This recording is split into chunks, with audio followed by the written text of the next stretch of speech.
Hello students, हमने BA BSc second year की book advance calculus का चैप्टर नंबर 8 स्टार्ट किया हुआ था, जिसमें हम 5 एग्जाम्पल कर चुके हैं 8.2 के। इसके बाद आगे के एग्जाम्पल देखते हैं एक बार। 8.3 के हम 5 एग्जाम्पल कर चुके हैं। 6th एग्जाम्पल देखते हैं। अब हमारे जो एग्जाम्पल्स थे वो चल रहे थे ऑस्कुलेटिंग प्लेन पे बेस्ड और ऑर्डर ऑफ कॉन्टैक्ट पे बेस्ड थे हमारे पास। Show that the osculating plane at a point P has in general 3 points of contact, that is contact of second order, with the curve at P. Osculating point निकाला सबसे पहले हमने किसी point P पे, और ये हमें प्रूव करना है कि जो ये ऑस्कुलेटिंग प्लेन है P पॉइंट पे, उसका P पे अगर आप कोई कर्व ड्रॉ कर रहे हो, उस कर्व के साथ कितने पॉइंट का कॉन्टैक्ट है? 3 पॉइंट का कॉन्टैक्ट है। ठीक है, तो हमने कर्व एज्यूम कर ली R is equals to R S.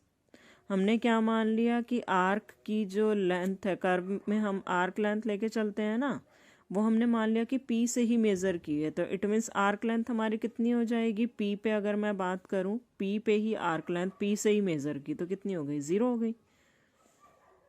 तो हमारे पास P पॉइंट के ऊपर ऑस्कुलेटिंग प्लेन की इक्वेशन कैसे आ जाएगी? स्केलर ट्रिपल प्रोडक्ट होती है।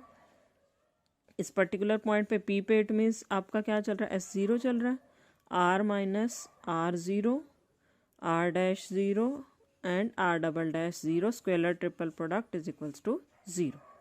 अब हमें पता है कि ए बी सी की स्केलर ट्रिपल प्रोडक्ट का मीनिंग क्या होता है? या तो आप इसको लिख सकते हो ए डॉट बी क्रॉस सी, या फिर आप इसको ऐसे भी लिख सकते हो ए क्रॉस बी डॉट सी।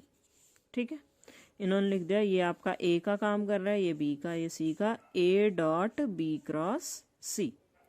अब इन दोनों का हमें वही निकालना है ना, पॉइंट ऑफ कांटेक्ट। इन दोनों का कॉमन पॉइंट कैसे निकलेगा? जब इसकी वैल्यू इसके अंदर पुट करेंगे। कैपिटल आर की जगह अगर मैं small R S vector put कर दूं तो मेरा कॉमन पॉइंट आ जाएगा। और हमने क्या मान लिया? इसी पूरी वैल्यू को, इस एक्सप्रेशन को हमने मान लिया किसके इक्वल है? वो एफ ऑफ एस के इक्वल। अब हमारे पास मैक्लॉरिन्स थ्योरम अगर मैं आर वेक्टर पे अप्लाई करूं तो वो किसके इक्वल चलती है? R at 0 plus S times R dash 0 plus S square by 2 factorial R double dash 0 plus up to so on. अब मुझे वैल्यू किसकी चाहिए? R S minus R 0। R S यहाँ पे आ गया, आर 0 इधर लेके चले जाओ तो हमारे पास ये पूरी वैल्यू आ जाएगी इसकी। इस वैल्यू को यहाँ पुट कर सकते हैं तो हमारे पास एफ ऑफ एस क्या बन जाएगा? ये बन जाएगा। अब ये क्या है? ये इसका टर्म बाय टर्म इसके साथ डॉट प्रोडक्ट ले लो, this dot this cross this. ये एक तरह से स्केलर ट्रिपल प्रोडक्ट बनेगी किसकी? जब इसकी इन दोनों के साथ लेंगे आर डैश और आर डबल डैश की। और हमें पता है जब भी दो वेक्टर स्केलर ट्रिपल प्रोडक्ट में सेम होते हैं तो हमारे पास स्केलर ट्रिपल प्रोडक्ट किसके इक्वल चली जाती है? 0 के इक्वल। अगर आपके पास ए सी है या बी बी सी, कोई भी दो वेक्टर अगर सेम आ जाएं तो वो स्केलर ट्रिपल प्रोडक्ट 0 के इक्वल हो जाते हैं। इट मीन्स ये वाली टर्म इसके साथ जब प्रोडक्ट लेगी तो 0 हो जाएगी। अब इसके साथ लेंगे तो R double dash R dash R double dash, फिर से वेक्टर रिपीट हो गया आर डबल डैश वाला, फिर से 0 आ जाएगी। हमारे पास बचेगा क्या? सिर्फ ये वाली टर्म और ये वाली टर्म। तो इसी को सिंप्लीफाई करके आगे लिखा हुआ है। तो एफ एस हमारा किसके इक्वल आ जाएगा? S cube by 3 factorial R triple dash R dash और आर डबल डैश, इसकी scalar triple product plus terms containing S raise to the power 4। ठीक है, अब हम यहाँ से क्या कंक्लूड कर रहे हैं? अब P पे मुझे पता है पॉइंट P पे S हमारा 0 चलता है। जब S 0 है तो एफ ऑफ एस कितना हो जाएगा? 0। एफ डैश एस निकालोगे तो हमारा एक तरह से इस तरह से आएगा ना, 3s square by 3 factorial into ये scalar triple product as it is, plus यहाँ से भी मतलब s वाली टर्म आएगी 4s क्यूब, कुछ इस तरह से चलेगा। तो s को जैसे ही 0 पुट करोगे फिर से डेरिवेटिव इसका क्या आ जाएगा? 0 P पॉइंट पे। फिर डबल डेरिवेटिव करोगे फिर भी s इन्वॉल्व होगा इनके अंदर, फिर क्या आ जाएगा? 0। जब आप ट्रिपल डेरिवेटिव करोगे तो आपके पास ये वैल्यू किसके इक्वल आ जाएगी? 6/3 फैक्टोरियल इंटू ये scalar triple product. Constant term आ गई ना, अब इसमें एस इन्वॉल्व नहीं है, इट मीन्स ये टर्म आपकी कैसी जाएगी, नॉन ज़ीरो। तो ट्रिपल डेरिवेटिव एफ का at S is equals to zero कैसा आ गया है, नॉन ज़ीरो आ गया। तो हमारे पास ये किसकी कंडीशन थी कि अगर ट्रिपल डेरिवेटिव नॉन ज़ीरो आ जाए, ऑर्डर ऑफ कॉन्टैक्ट हमने पढ़ा था पिछले लेक्चर में। ऑर्डर ऑफ कॉन्टैक्ट में हमारे पास देखो क्या था, अगर ट्रिपल डेरिवेटिव नॉन ज़ीरो है तो सेकंड ऑर्डर का कॉन्टैक्ट है, मींस 3 पॉइंट का कॉन्टैक्ट है। तो हमारे पास आ गया ना, ट्रिपल डेरिवेटिव नॉन ज़ीरो आ गया, तो इट मीन्स हमारा जो है कॉन्टैक्ट कैसा हो गया, 3 पॉइंट का कॉन्टैक्ट हो गया। प्रूव क्या करना था हमें, यही प्रूव करना था। ठीक है, नेक्स्ट क्वेश्चन देखते हैं। Normals are drawn from the point this to the ellipsoid this. सबसे पहले इन्होंने क्या किया, इस पॉइंट से इस एलिप्सॉइड के ऊपर नॉर्मल ड्रॉ कर दिए। तो हमारा सबसे पहला काम क्या रहेगा, नॉर्मल की इक्वेशन निकाल लेते हैं।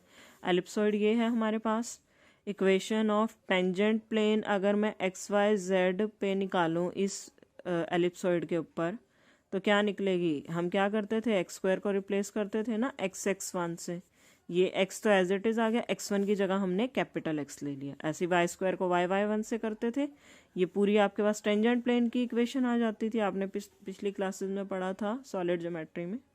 ठीक है, अब इसी की हेल्प से मैं डायरेक्शन रेशियो नॉर्मल की निकाल सकती हूँ। क्या आ जाएगी, जो भी x के कोफिशिएंट है y के और कैपिटल Z के हैं वो आपकी क्या बन जाएंगे, डायरेक्शन रेशियो बन जाएंगी नॉर्मल की। अगर नॉर्मल की डायरेक्शन रेशियो आ चुकी हैं तो इस पॉइंट के ऊपर एलिप्सॉइड के ऊपर अगर आप नॉर्मल ड्रॉ करो उसकी इक्वेशन निकाल सकते हो, capital X minus X by ये डायरेक्शन रेशियो। यहाँ से फिर नेक्स्ट कंपोनेंट, फिर थर्ड कंपोनेंट, इसको किसके इक्वल ले लिया हमने, पैरामीटर t के इक्वल। ये तो हमारे पास आ गई equation of normal to the ellipsoid at X Y Z. और हमें निकालनी किसकी है, at point alpha beta gamma. It means X Y Z की जगह, स्मॉल एक्स वाई जेड की जगह क्या पुट कर दोगे, अल्फा बीटा गामा। ठीक है, हमारे पास ये आ जाएगी, स्मॉल एक्स वाई जेड की जगह नहीं, कैपिटल एक्स वाई जेड की जगह। ठीक है, तो यहाँ से 1/1 जब इसके इक्वल लेके जाते जाओगे हर एक कंपोनेंट को, आपके पास एक्स वाई और जेड की वैल्यू आ जाएगी। तो ये अब हमारे पास क्या आ चुकी है, वो नॉर्मल की इक्वेशन थी। और इन्होंने हमें क्या बोला था, एक बार स्टेटमेंट पे आ जाते हैं। Find the equation to osculating plane at alpha beta gamma. अब हमें ऑस्कुलेटिंग प्लेन की इक्वेशन निकालनी है इस पॉइंट पे, of cubic curve through the feet of normal.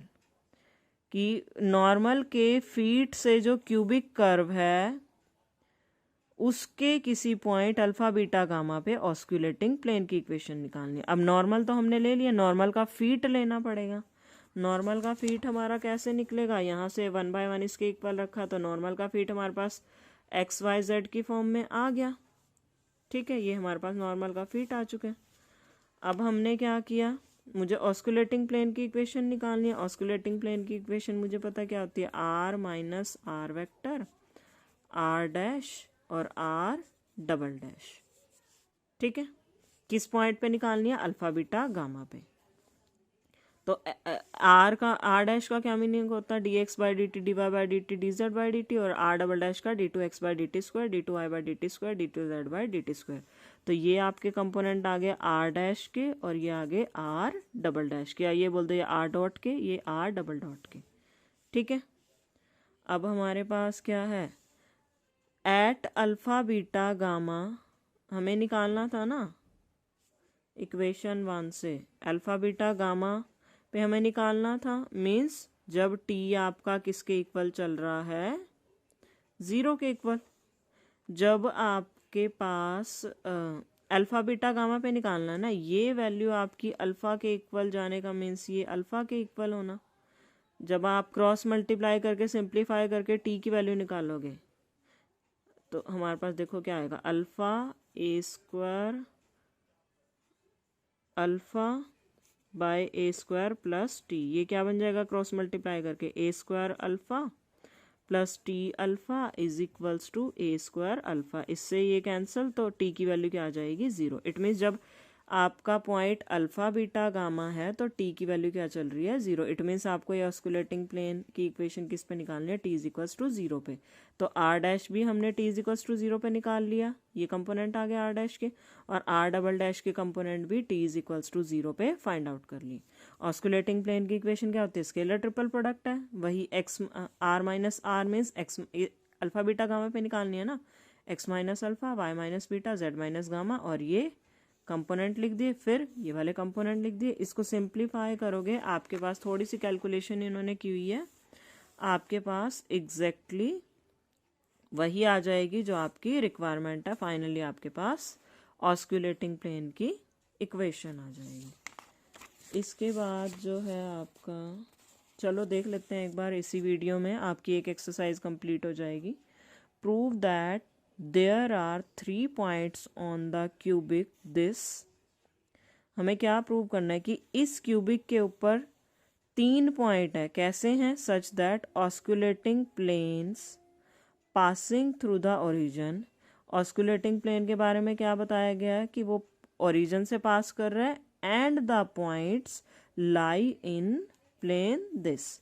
Osculating plane एक तो ओरिजिन से पास हो रहा है और उन पॉइंट से जो पॉइंट्स इस प्लेन में लाई करते हैं।